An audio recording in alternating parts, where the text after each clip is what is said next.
Video பார்க்குற எல்லாருக்குமே வணக்கம்.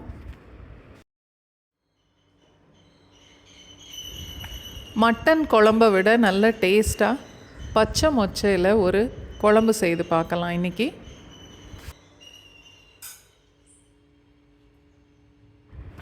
நல்ல ஃப்ரெஷ்ஷான பச்சை மொச்சை பயிறு 1.5 கப் அளவுக்கு எடுத்திருக்கேன்.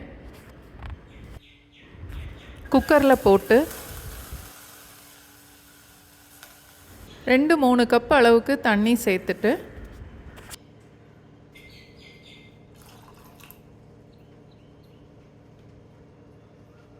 ஒரே ஒரு விசில் மட்டும் வச்சுட்டு அடுப்பை ஆஃப் பண்ணிடணும்.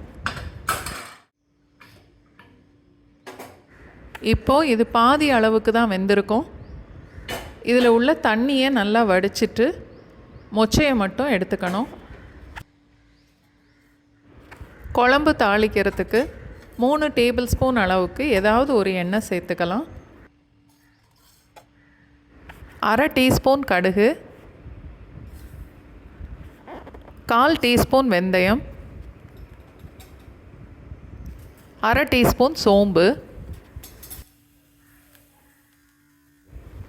பொடிசாக வெட்டின வெங்காயம் ஒரு 1.5 கப் அளவுக்கு, 3 பச்சை மிளகாய் லேசாக கீறி எடுத்திருக்கேன். எண்ணெயில் சேர்த்து வெங்காயம் கொஞ்சம் கலர் மாறுற வரைக்கும் வதக்கணும். 2-3 கொத்து அளவுக்கு கருவேப்பிலை,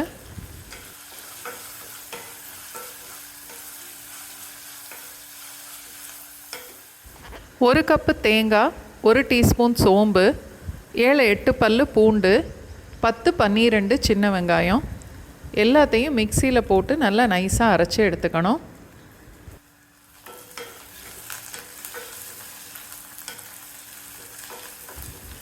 பொடிசாக வெட்டின தக்காளியும் 1.5 கப் அளவுக்கு, இதையும் இப்போ வெங்காயத்தோடு சேர்த்து நல்லா வதக்கணும். தேவையான அளவுக்கு உப்பும் சேர்த்துடலாம்.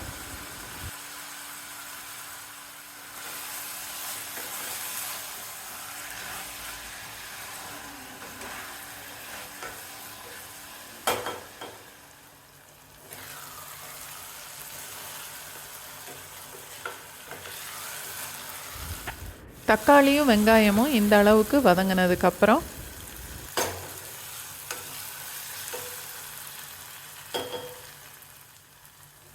அரை டீஸ்பூன் மஞ்சத்தூள்,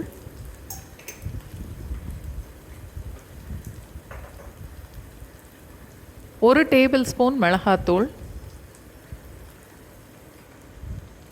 1.5 டேபிள் ஸ்பூன் மல்லித்தூள்,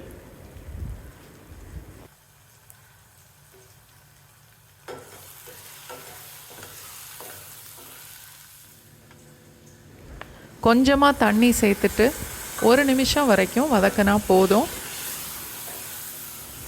இப்போது அரைச்சி வச்ச தேங்காவையும் சேர்த்துட்டு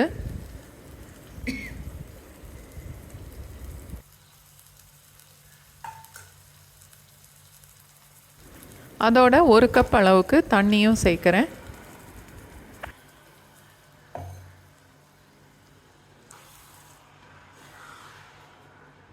குழம்பு கொஞ்சம் கெட்டியாக இருக்கிறதுனால நான் இன்னும் கூட ஒரு 1/2 கப் அளவுக்கு தண்ணி சேர்க்குறேன்.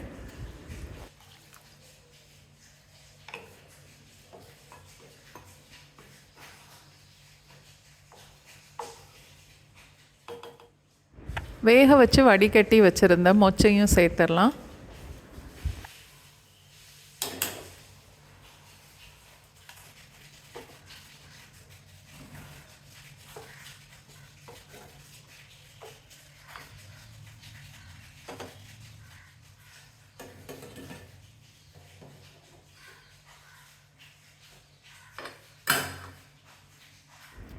அடுப்பு மீடியம் ஃப்ளேமில் வச்சுட்டு குக்கரில் 2 விசில் வச்சா போதும்.